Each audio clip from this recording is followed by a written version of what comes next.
Lately, there's been something really bothering me at work. My colleague Harry has this small fan to get some fresh airflow.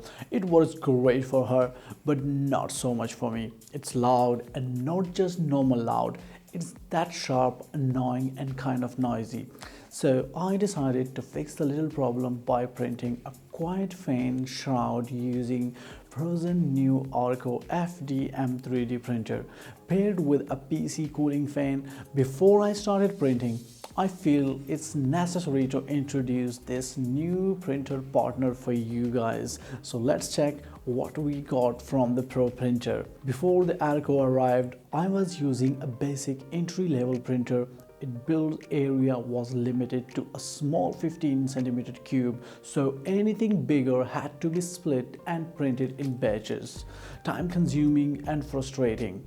It failed sometimes, particularly for the first print after powering on. Prints were just okay and nothing special. Over time, it really wore on me. So when we got the ARCO 3D printer from Phrozen, with its large size and fast printing, it got me excited about 3D printing again.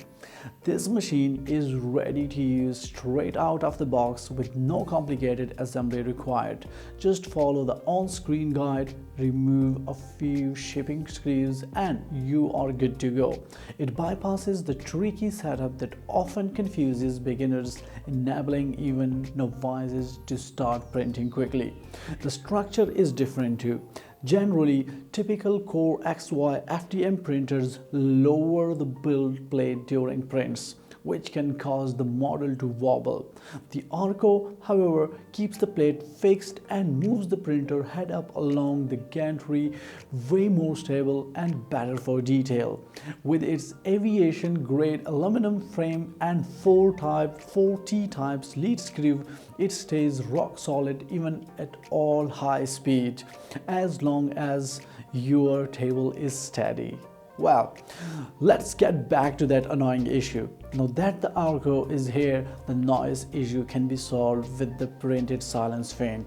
I also printed a few other useful items, including two desktop fans measuring 9cm and 14cm, both of which have fully printed shrouds by ARCO. After adding the right-sized cooling fan and a PWM controller, you end up with a powerful desktop fan offering smooth speed control. The 14cm one even has adjustable vent up front. It's like a car's air vent, so you can direct the airflow.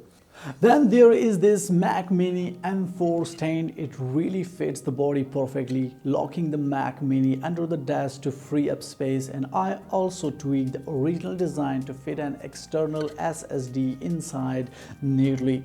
And oh, this paper bag, let me show you. It's a style ways, smooth lines, nice little wrinkle like real paper, great for fresh or dried flowers. So now let's talk about the speed test. Now for the bigger question, how fast it is. The advertised speed looked great on paper, but I had to test it by myself.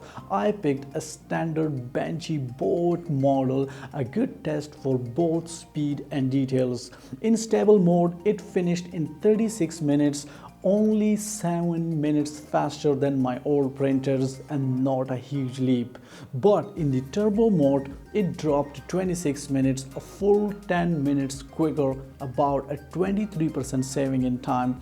And the best part, comparing the two, I could barely tell any difference in build quality. Detail and surface finish were just as clean, no trade-off for speed.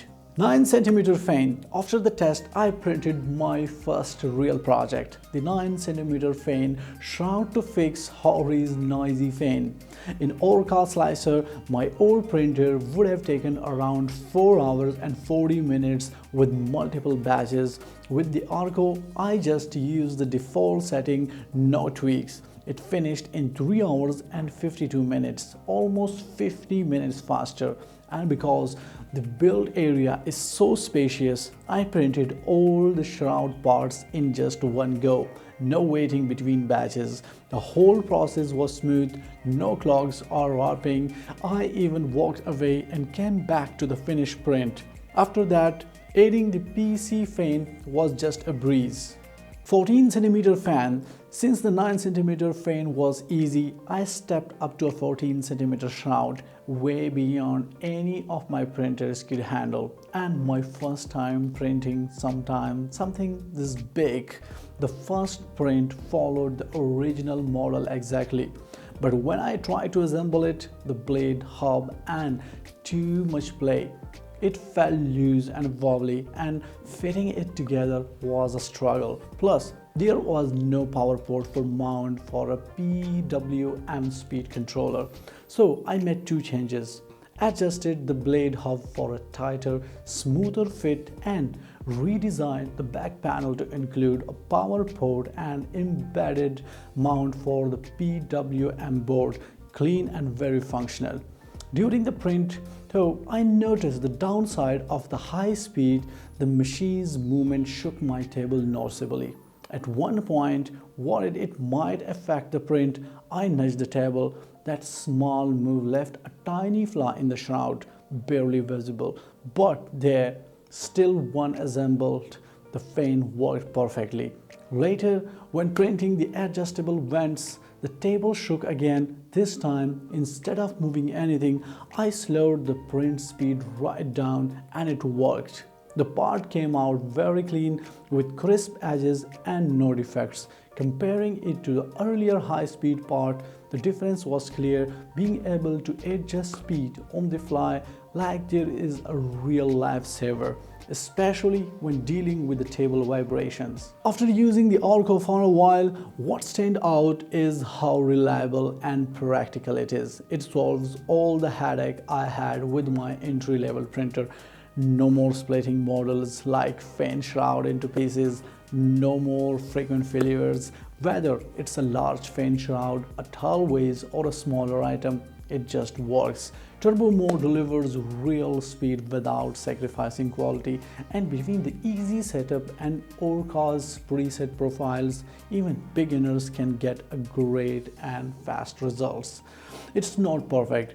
High beam can shake your table, but a sturdy table or a slight speed adjustment fixes that. For a beginner, a quick look through the guide is all you need. Is it worth it? Depends on your need. If you often print practical parts or tools like fan shroud and are tired of entry-level limits, it's undoubtedly a reliable option. And even more importantly, it could greatly save you a lot of time. I'm really happy with it, and I hope this honest end-on review help if you are deciding on printer. If you are also impressed like me, go and check the link down below and you may find a new world of 3D printing.